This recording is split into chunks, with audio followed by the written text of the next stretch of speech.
십자가 군병들아 저 위에 일어나 기들고 앞서 나가 담대히 싸우라 주께서 승전하고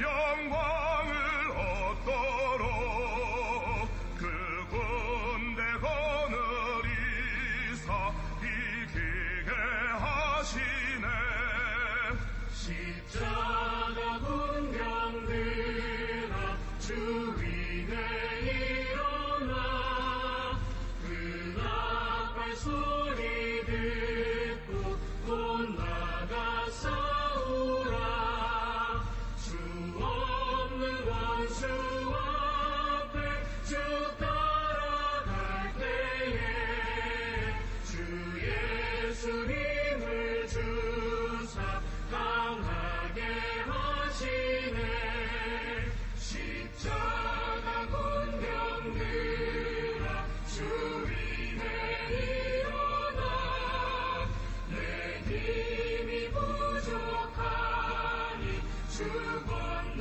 믿으라 복음의 납줄 입고 늘 기도하면서 너 맡은 자리에서 충성을 다하라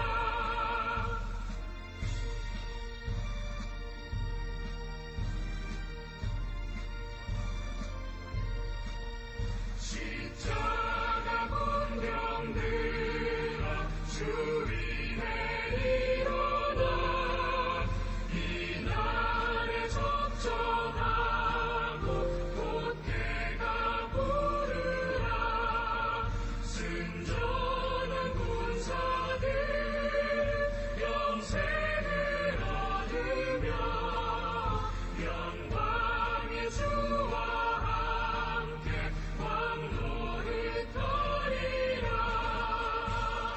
아멘.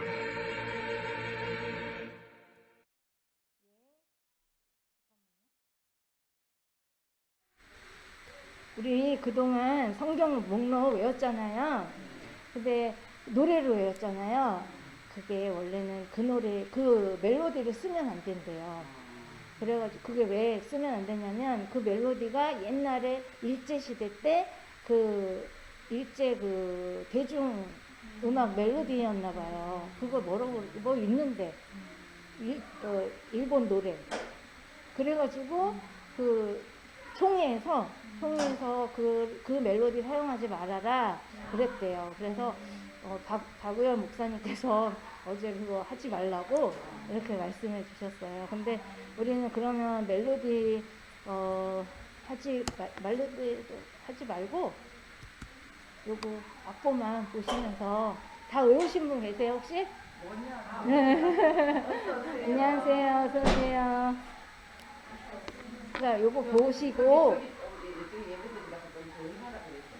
그러니까 머릿속에서 정리하시면서 너무 갑자기 아무것도 없이 외우려고 하면 너무 힘들잖아요. 그러니까 요거 살짝살짝 보시면서 해볼게요. 시작.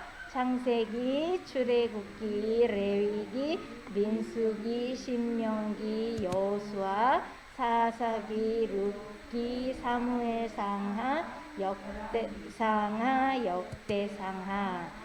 에스라, 느헤미야, 에스더, 욥기, 시편, 잠언, 전도서, 야가, 이사야, 예레미야, 에가, 에스겔, 다니엘, 호세야, 요엘, 아모스, 오바다, 요나, 미가, 나움, 하박국, 스바냐, 학계, 스가랴, 말라기. 예, 잘하셨어요. 그 다음에 신약 시작. 마태, 마가, 누가, 요한, 사도행전, 로마서, 고린도 전후, 갈라디아서, 에베소서, 빌립보서, 골로새, 데살로니가 전후서,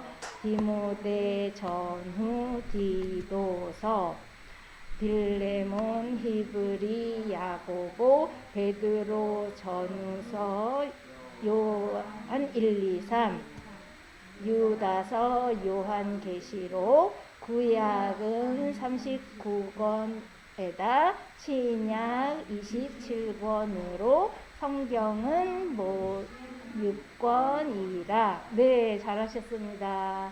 네, 이렇게 해서 계속 해보겠습니다. 오늘 말씀은, 함께 나눌 말씀은 성경 에스겔 37장 1절에서 14절까지의 말씀입니다. 에스겔 37장 1절에서 14절까지의 말씀입니다. 구약 1210쪽, 제 성경책으로는 1210쪽입니다. 자, 교독할까요? 네, 제가 1절부터 읽겠고 마지막 14절은 합독하겠습니다. 1절 읽겠습니다. 여호와께서 권능으로 내게 임재하시고 그의 영으로 나를 데리고 가서 골짜기 가운데 두셨는데 거기 뼈가 가득하더라.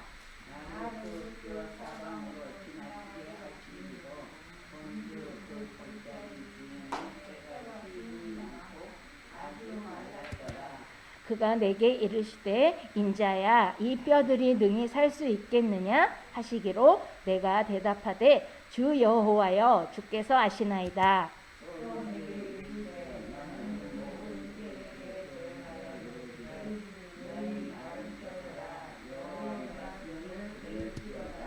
주 여호와께서 이 뼈들에게 이같이 말씀하시기를 내가 생기를 너희에게 들어가게 하리니 너희가 살아나리라.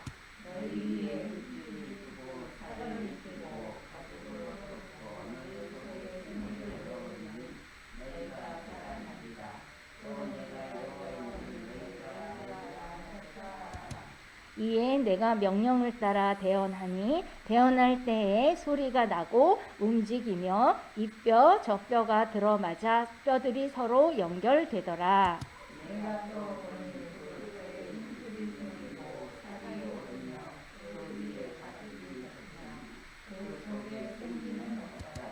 또 내게 이르시되 인자야 너는 생기를 향하여 대언하라.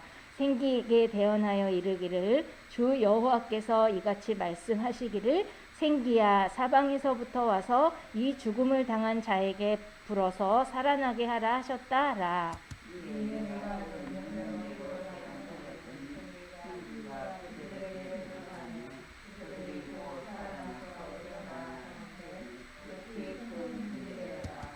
또 내게 이르시되 인자야 이 뼈들은 이스라엘 온 족속이라. 그들이 이르기를 우리의 뼈들이 말랐고 우리의 소망이 없어졌으니 우리는 다 멸절되었다 하느니라.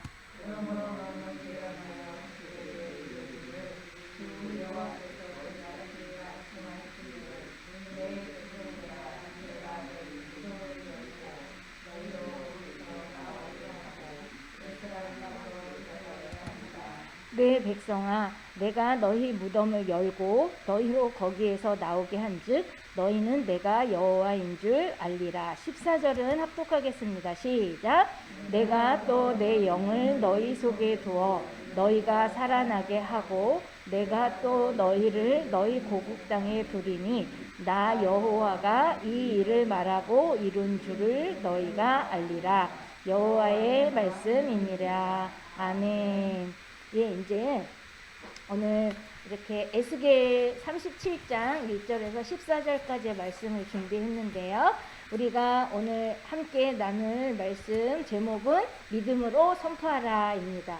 이 말씀을 함께 나누기 전에 이제 말씀을 나누도록 하겠는데 에스겔은 어떤 사람이었는지 먼저 우리가 성경 말씀을 통해 알 수가 있는데 에스겔은 그 당시 바벨론이라고 불리우는 아주 거대한 나라가 있었어요. 제국이라고 불렀는데 그 나라로 두 번째로 이제 포로로 끌려가게 됐어요. 그래서 이스라엘 사람들과 함께 바벨론으로 이제 포로로 갔던 사람들 중에 한 사람이었고, 또 바벨론에 있는 그발 강가라는 곳에 살고 있었다고 합니다. 그리고 에스겔서 1장 1절에 보면은 1장 1절과 1장 3절에 보면은 에스겔이 제사장 출신이었고 또 30세 때 하나님의 소명을 받은 그런 사람이라고 이렇게 나와 있습니다. 그리고 그의 아버지 이름은 부시였다고 이렇게 적혀 있습니다.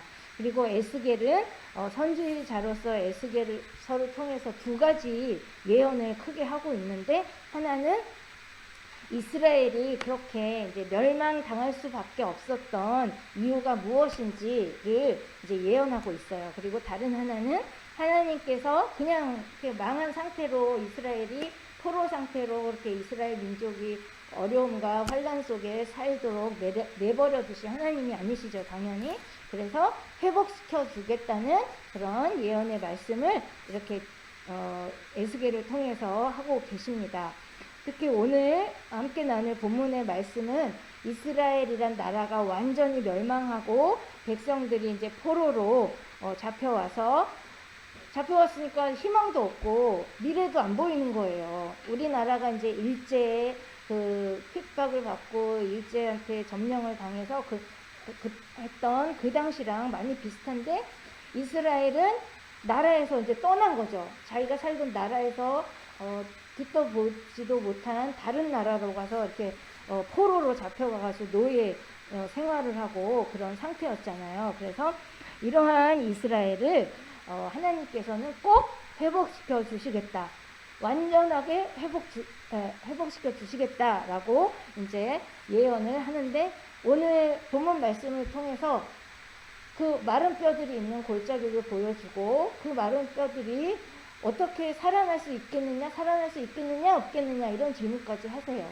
그러니까 에스겔은 그때 뒤에서 제가 말씀드리겠지만 하나님께서 그런 질문을 하셨을 때 뭐라고 하셨어요? 예, 맞았어요. 하나님께서 하십니다, 이렇게 말씀하셨죠. 그래서 에스겔은 그런 믿음으로 이제 굳건히 서 있던 사람이라서 하나님이 택해 주셨지 않았나 이런 생각도 해봅니다. 그리고 이거는 그냥 이스라엘 포로로 잡혀간 이스라엘 사람에게만 주신 회복의 말씀이 아닌 것 같아요. 지금 우리 현재를 살고 있는 우리들에게도 회복시켜 주시겠다 약속하심을 믿습니다. 그리고 우리는 이 에스겔 말씀을 통해서 그 하나님께서 약속해 주신 말씀을 굳게 믿어야 하는 것이죠. 그리고 1, 2절을 함께 우리 읽어보겠습니다. 시작. 여호와께서 권능으로 내게 임재하시고 그의 영으로 나를 데리고 가서 골짜기 가운데 두셨는데 거기 뼈가 가득하더라. 2절. 나를 그 뼈 사방으로 지나가게 하시기로 본즉 그 골짜기 지면에 뼈가 심이 많고 아주 말랐더라. 네, 에스겔은 이렇게 1절과 2절을 통해서 본인이 경험한 그런 환상의 시작이 누구로부터 시작되었는지 알리고 있습니다. 여기서 누구보다도 여호와라는 낱말, 지금 우리는 하나님이라는 낱말을 더 많이 쓰는데 하나님이라는 낱말이 가장 먼저 등장하고 있습니다. 그래서 에스겔의 영적 체험이 시작되는 것을 이끄는 주체가 바로 하나님이심을 우리는 분명하게 알 수 있습니다. 이렇게 에스겔은 하나님의 권능으로 골짜기로 이끌려갔습니다. 그리고 왜 하필 골짜기인가? 왜 하필 하나님께서는 에스겔을 골짜기로 이끄셨을까라는 질문을 우리는 할 수 있습니다. 그리고 거기에 다른 것도 아닌 뼈들이 가득했는데 그 뼈는 그냥 뼈도 아니고 아주 바짝 말라버린 그런 뼈였다고 했습니다. 그러면 왜 골짜기이고 왜 골짜기에 그런 마른 뼈들로 가득한 그런 모습을 보여주셨을까라는 질문을 이렇게 할 수 있는데, 이러한 장면 묘사를 통해서 우리는 알 수 있는 것이 당시의 이스라엘 형편이 어떠했는지 짐작할 수 있는 거예요. 그 포로로 잡혀간 이스라엘 사람들이 어떤 삶을 살고 있는지 이 마른 뼈들을 보면서 알 수 있는 거죠. 골짜기라면 아주 깊은 산 속에 있잖아요. 또 험한 산 속에 있고 그만큼 환경도 너무 안 좋고 또 그 죽어있는 마른 뼈들처럼 이스라엘 백성들이 목숨은 갖고 있지만 그게 삶이 아니죠. 인간으로서의 삶이 아니죠. 그래서 그런 이스라엘 백성의 모습을 바로 이러한 장면을 통해서 하나님께서 보여주고 계십니다. 그리고 이런 장면은 결국 암담한 현실, 이스라엘 백성들이 살고 있는, 경험하고 있는 암담한 현실을 우리도 이 말씀을 통해서 알 수 있게 됩니다. 그런데 그 암담하다 못해, 그러니까 뼈가 죽어 있고 마른 뼈라고 했으니까 과거도 그다음에 현재는 물론이고 미래도 보이지 않는 겁니다. 그런 모습을 통해서. 그래서 이것은 바로 나라를 잃고 또 헤매고 있고 또 그 삶이 인간다운 삶이 아닌 그런 모습을, 그런 포로의 모습을 보여주고 있다고 있는 것입니다. 그런데 우리 3절 말씀 한번, 3절에서 하나님께서는 에스겔에게 완전한 죽음에 있는 뼈들이 살아날 수 있겠냐고 에스겔에게 질문을 하십니다. 그런데 아까도 말씀하셨는데 주 여호와여 주께서 아시나이다 라고 에스겔이 대답을 했어요. 이와 같은 에스겔의 대답을 통해서 우리가 알 수 있는 것은, 또 주의 깊게 깨달아야 할 것이 있는데, 그것은 바로 하나님께서는 만물을 말씀으로 창조하신 하나님이시고, 또한 그래서 역사를 주관하시는 하나님이심을 에스겔이 그 대답을 통해서 고백한 것입니다. 이와 같은 하나님의 질문과 또 그에 대한 에스겔의 대답을 통해 우리는 우리 자신에게 한번 물어보기를 바랍니다. 내가 좌절 가운데 살아가면서 항상 행복할 수는 없잖아요. 그건 거의 불가능하죠.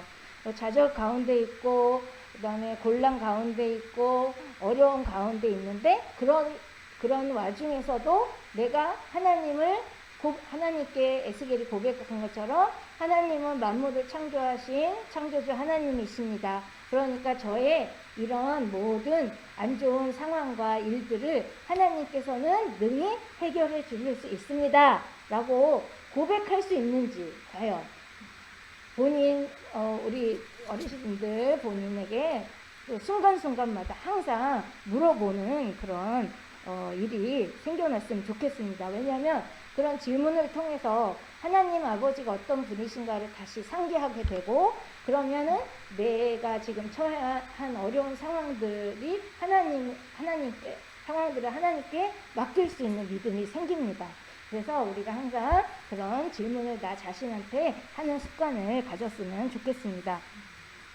그런데 이제 이와 같은 이제 에스겔의 대답을 통해서 우리는 우리 자신에게도 물어볼 수 있고, 그래서 하나님의 그러한 질문과 그에 대한 에스겔의 대답을 통해서 우리는 우리 자신을 좀 더 성장시킬 수 있고, 좀 더 믿음 안에서 하나님을 인식할 수가 있게 될 수 있을 줄로 믿습니다.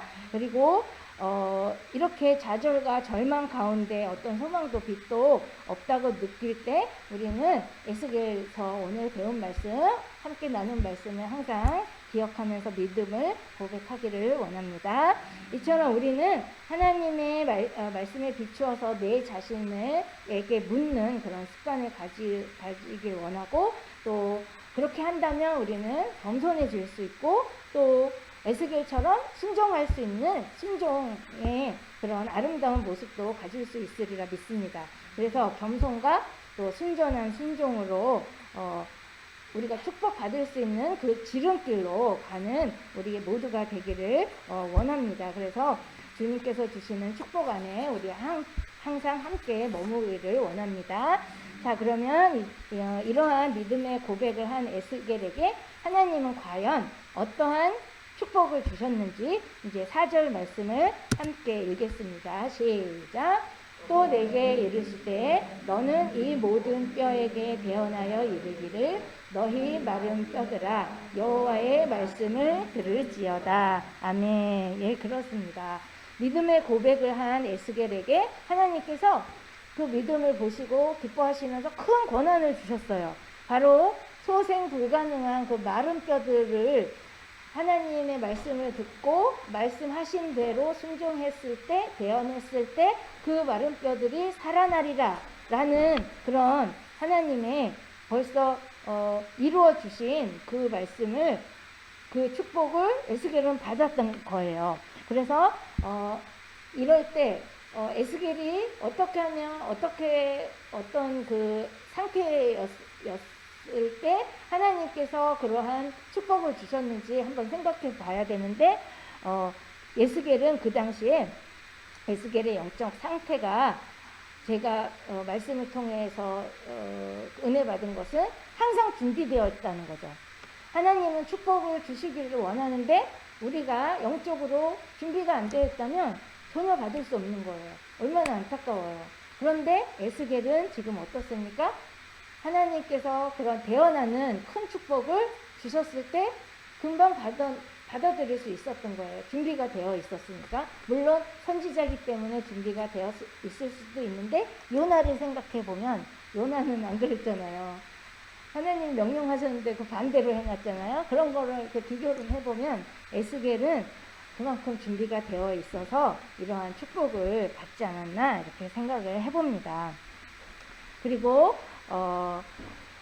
우리는 그래서 에스겔처럼 항상 늘 깨어서 하나님 말씀에 우리 모습을 비추어 보고 또 우리 자신을 살피고 또 영적으로 깨어 있는지 없는지 그렇게 점검하고, 그래서 항상 겸손과 순종함으로 살아가서 축복을 받고 누리는 우리 모두가 되길 원합니다. 이제는 7절을 함께 읽겠습니다. 시작.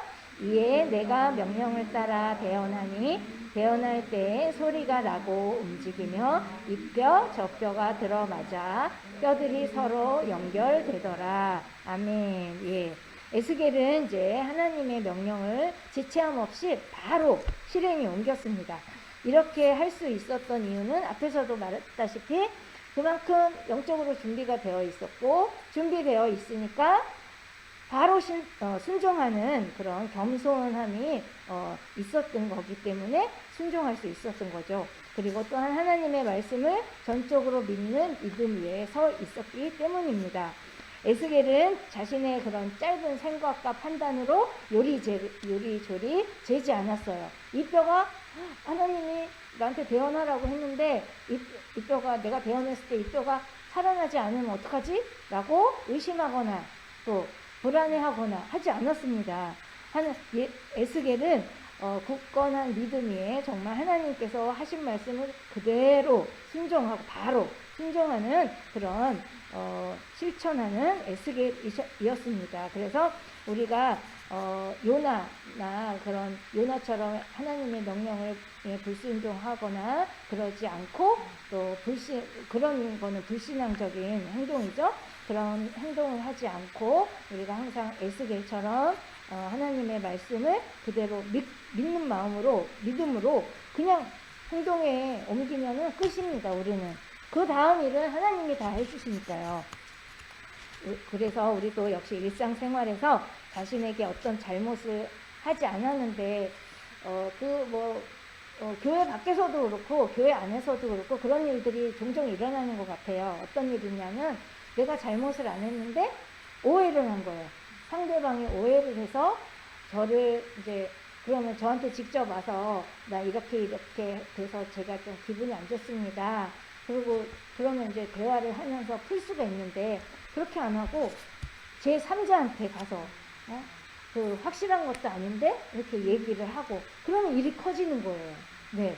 그러면 그런 일들을 우리가 볼 때 그건 나쁜 일이잖아요. 그리고 우리 신앙을 가진 우리 기독교인들은 그렇게 하면 안 되는 건데, 그런 소문만으로 또 그런 소문을 들었을 때 사람들이 그냥 섣불리 판단하는 경우도 있어요.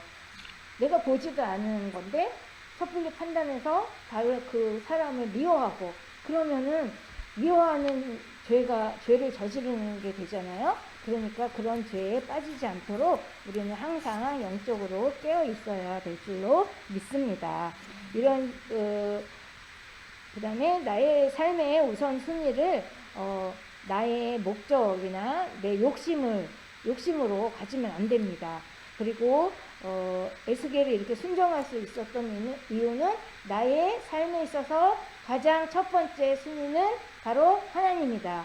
네, 하나님이다 라는 생각을 가지고 있었기 때문에 하나님이 어떤 질문을 하거나 어떠한 요구를 해도 에스겔은 예, 할 수 있습니다. 예, 하겠습니다. 이렇게 대답할 수 있었다고 생각을 합니다. 그만큼 준비되어 있는 삶을 살고 있었던 거죠. 그래서 에스겔이 받은 하나님의 축복을 우리도 받기를 원합니다. 이제 이 말씀과 연결해서 요한복음 15장 16절 말씀, 이거 지금 나오는 화면은 제가 이제 설명했던 내용입니다.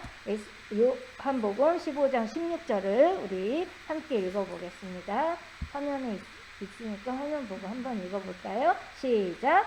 너희가 나를 택한 것이 아니요 내가 너희를 택하여 세웠나니 이는 너희로 가서 열매를 맺게 하고 또 너희 열매가 항상 있게 하여 내 이름으로 아버지께 무엇을 구하든지 다 받게 하려 함이라. 아멘.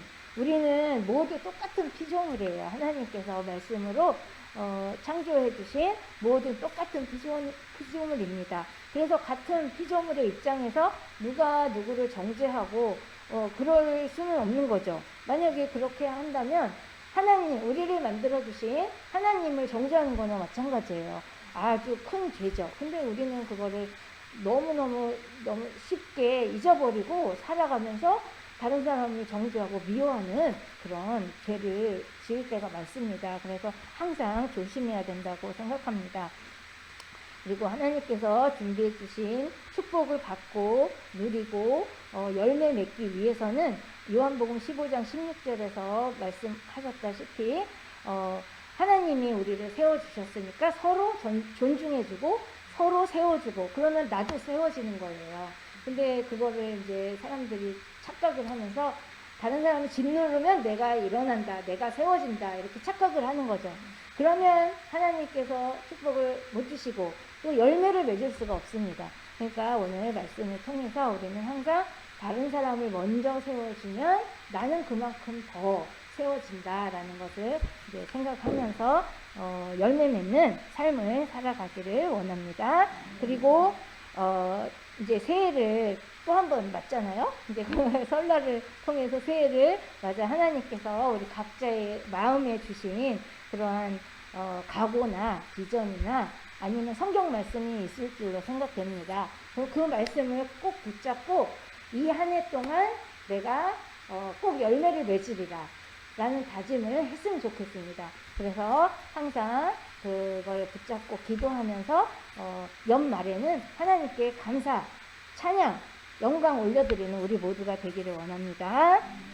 네, 이제 에스겔은 여기까지의 말씀을 통해서 에스겔은 굳건한 믿음으로 비전을 세우고 또 그 비전을 힘차게 믿음으로 선포했습니다. 그래서 우리들도 그렇게 되기를 원하고 그 선포만 하는 것이 아니라 또 실천. 오늘 담임 목사님 설교 말씀에서도 그랬고 또 우리 어르신부 그 예배에서도 나왔던 말인데 실천하는 것. 그게 가장 중요합니다. 그래서 실천을 해야 열매가 있습니다. 그래서 첫째 우리 한번 같이 읽어볼게요. 시작. 믿음으로 비전을 선포할 때 하나님의 역사가 시작됩니다. 아멘. 예, 이 말씀 붙들고 1년 동안 감사하는 생활이 되기를 원합니다.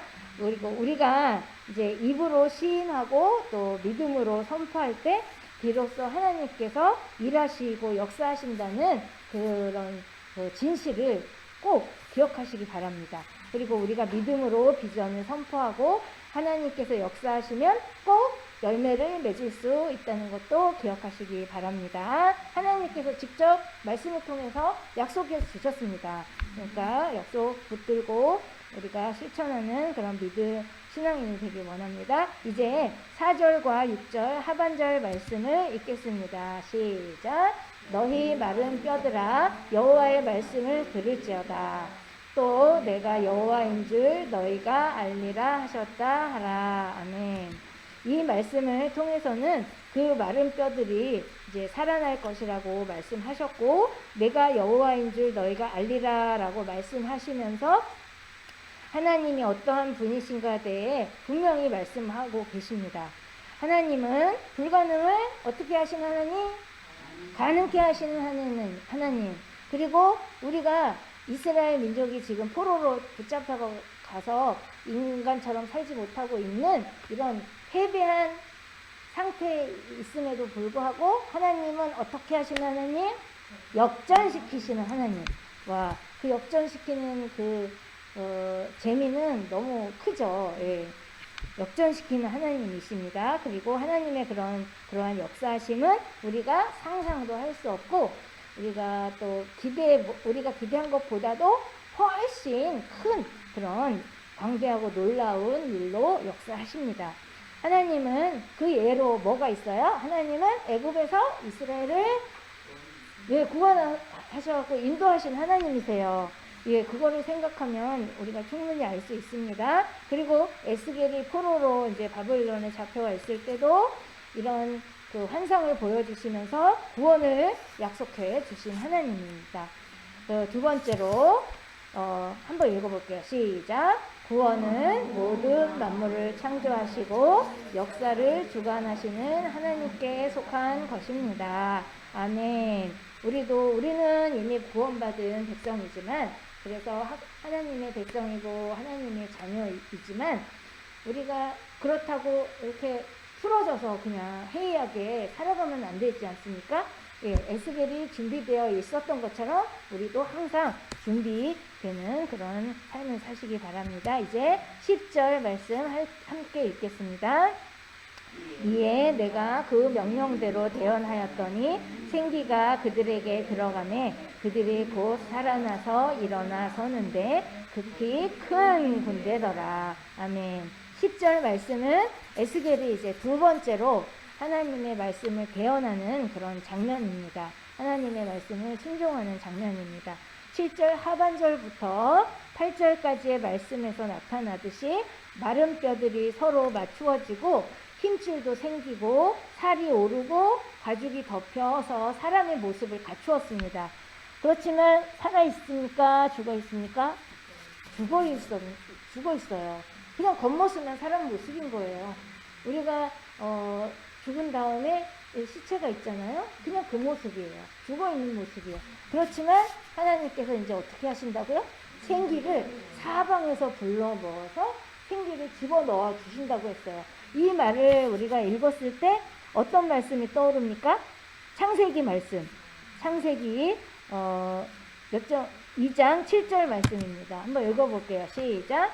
여호와 하나님이 땅의 흙으로 사람을 지으시고 생기를 그 코에 불어 넣으니 사람이 생명이 되니라. 아멘. 예, 이런 창세기 2장 말씀에서도 그렇고 오늘 에스겔 말씀에서도 그렇고 하나님께서 코에 생기를 불어 넣으셨기 때문에 그 마른 뼈들이 사람의 몸은 하고 있었지만 죽어있는 상태에서 비로소 사람이 되고 또 큰 군대로 되었다고 했습니다. 이런 감각적인 표현이잖아요. 생기를 사방에 흩어진 생기를 모으시고 그거를 그 죽어있는 그 사람의 모습을 한 그 사람들에게 생기를 불어넣었더니 큰 군대가 되었다. 너무 눈에 선하지 않습니까? 네, 눈에 보이는 듯해요. 이렇게 분명하고 확실한 그런 말씀을 통해서 우리들에게 가르쳐 주시고 알려주십니다. 하나님은 너무나 신기한 것 같아요. 저는 성경 말씀을 읽을 때마다 이런 말씀을 접할 때 너무나 재밌고 신기하고 그래요. 그래서 성경 말씀이 항상 우리 마음에 와 닿으면서 은혜 받은 것으로 우리가 힘을 얻고 살아가길 원합니다. 이제 에스겔 37장 12절 하반절 말씀 읽겠습니다. 시작. 백성들아, 내가 너희 무덤을 열고 너희로 거기에서 나오게 하고 이스라엘 땅으로 들어가게 하리라. 13절 말씀 시작. 내 백성들아 내가 너희 무덤을 열고 너희로 거기에서 나오게 한즉 너희는 내가 여호와인 줄 알리라. 12절 하반절부터 13절에는 내 백성들아 똑같은 게 두 번 반복돼요. 그 다음에 내가 너희 무덤을 열고 이것도 두 번 반복합니다. 내용이 두 번씩이나 반복을 해요. 반복은 뭐죠? 결국 반복한다는 건 뭐예요? 확실하고 강조하는 거죠. 강조. 네, 강조하는 거예요. 뭘 강조해요? 무덤에서 나오게 하겠다. 이걸 강조하신 거예요. 두 번씩이나 반복하시면서. 그러니까 너무나 확실한 거죠. 하나님은 영과 육을 모두 주관하시는 전능하신 하나님이십니다.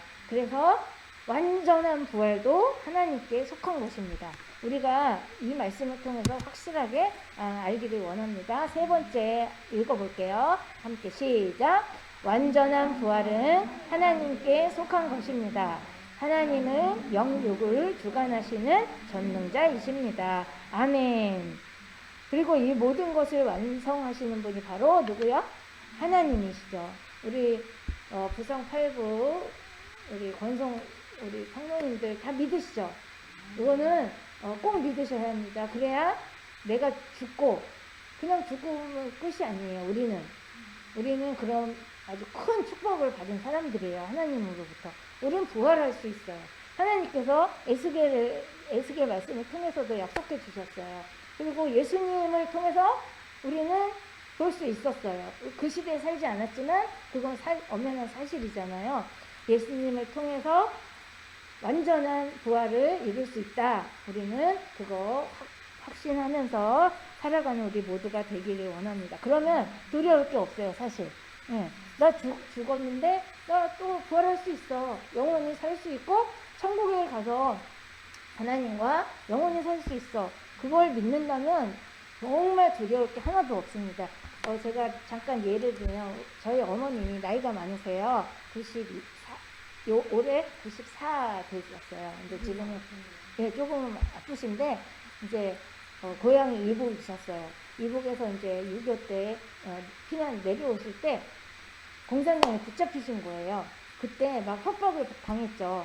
너 어디 갔냐 막 이렇게 물어봤을 때 분명하게 사실대로 얘기하고 나는 여기 공산당이 싫다 이렇게 얘기하시면서 왜 싫으냐 막 이렇게 물어봤을 때 뭐라고 그러셨겠어요. 나는 믿음을 가진 사람이고 하나님을 믿는데 여기서 공산당 되면 하나님을 못 믿게 한다. 나는 여기서 살 수 없다. 죽을 수도 있는데 그런 말을 하셨대요. 네.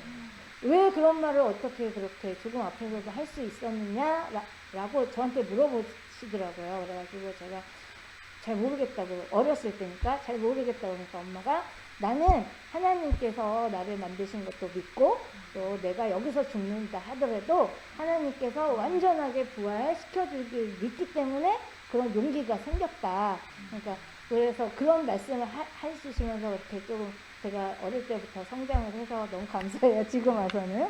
하여간 94. 그때 당시 20대 중반. 예. 결혼하고 갓 결혼하고. 예. 아버지는 이제 황해도신데 황해도 9월산 유격대였어요. 그래서 아버지랑 엄마랑 이제 따로 피난을 내려오셨는데 그런 말씀을 하시더라고요. 그래서 남쪽에 목포인가 거기서 교회에서 만나셨대요. 네. 네. 아버지도 내려오시고 엄마도 따로따로 내려왔는데 교회에서 이제 만나셨대요. 그때 못 만났으면 저 여기 없어요.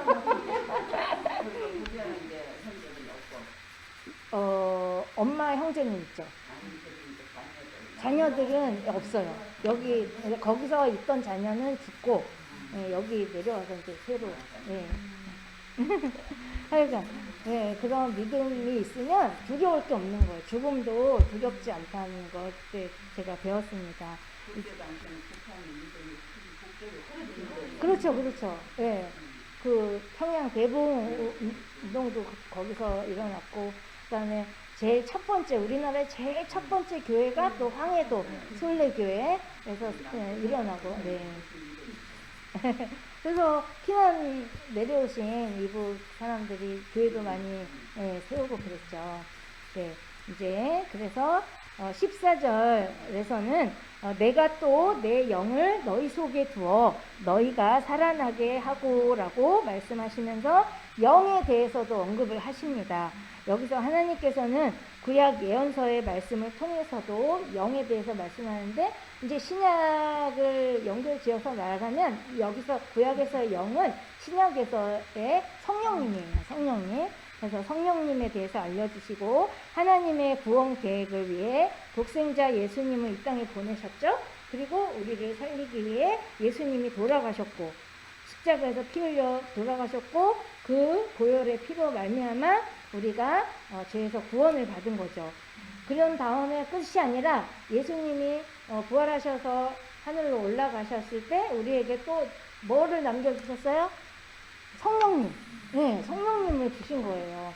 예수님이 이제 올라가시니까 우리가 보혜사 성령님을 주셔가지고 우리가 성령님의 인도도 받고 또 영적으로 도움도 받고 그렇게 할 수 있도록 해주셨습니다.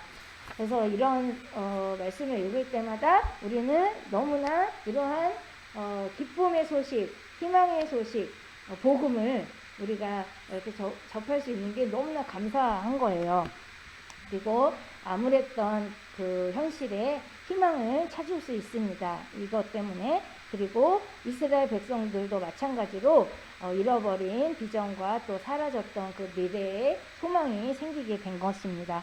이렇게 영적으로 이제 회복을 우리가 원한다면, 그래서 기쁨과 자유함을 얻고 또 그렇게 되기 원한다면 성령님을 우리 안에 모시면 돼요.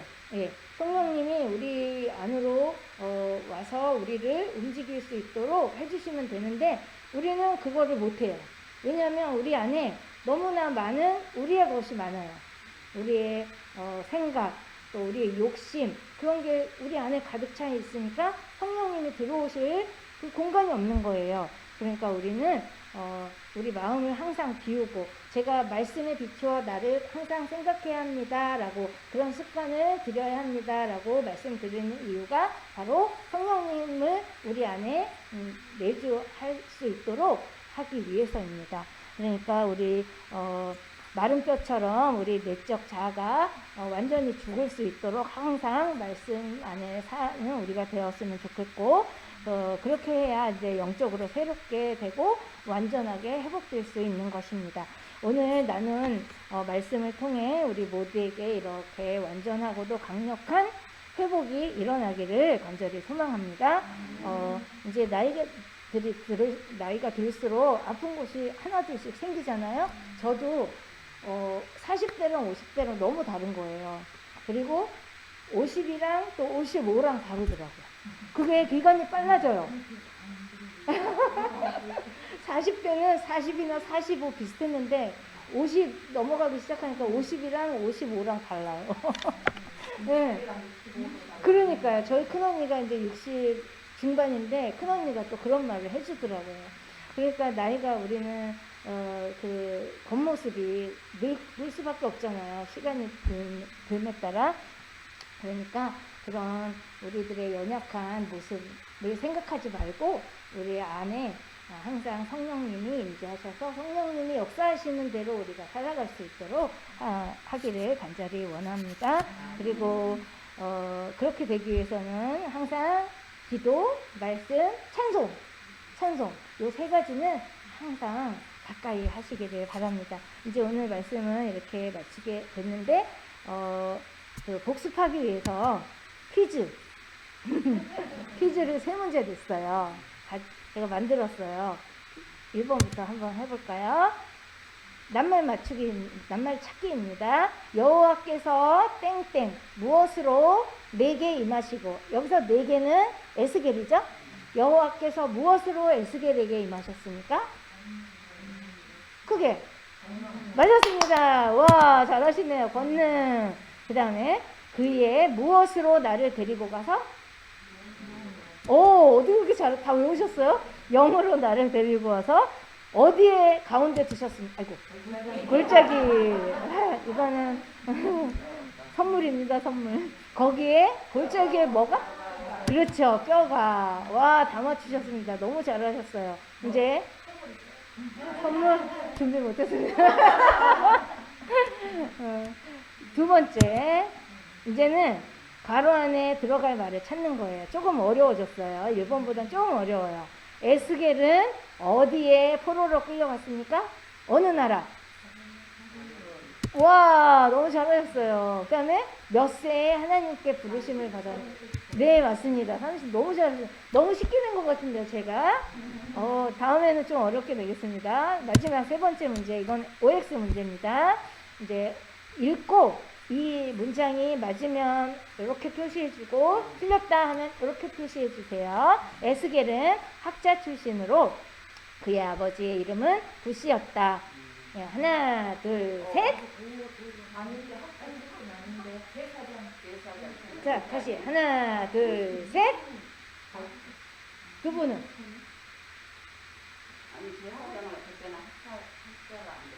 좀 헷갈리죠. 그래서 제가 일부러 헷갈리시라고 이렇게 낸 건데 정답은 무엇일까요? 틀렸습니다. 이건 틀린 문장이에요. 그럼 과연 무엇이 틀렸는지 한번 볼까요? 에스겔은 제사장 출신. 예, 맞으셨습니다. 너무너무 잘하셨어요. 다음에 그래서 더 어렵게 내겠습니다. 결론적으로 더 어렵게 내겠습니다. 네, 이제 마지막으로 우리가 이제 축복의 시간을 가지길 원합니다. 그래서 제가 한 가지 찬양을 한 가지 가르쳐 드리고 율동도 가르쳐 드릴게요. 제목은 최고의 선물인데 이제 하나님께서 우리에게 보내신 최고의 선물은 바로 당신이에요. 이게 두 번 반복됩니다. 처음에는 하나님께서 우리에게 보내신 최고의 선물은 바로 당신입니다. 한 번 더 해야 되는데 두 번째 할 때는 양손으로 하시면 돼요. 쉬워요. 하나님께서 우리에게 보내신 최고의 선물은 바로 당신이에요. 네, 그 다음에 축복해요는 하나님께 받은 축복을 모으세요.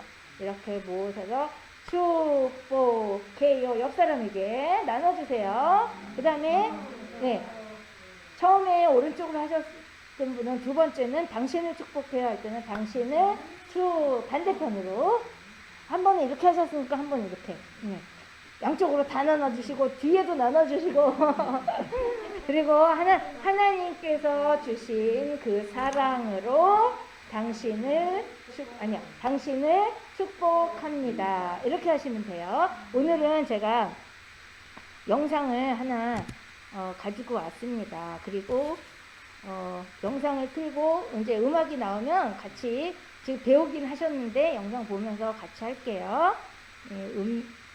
좀 줄이고.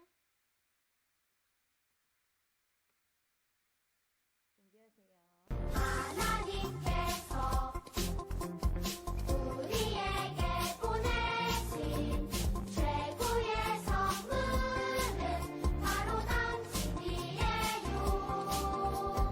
하나님께서 우리에게 보내신 최고의 선물은 바로 당신이에요.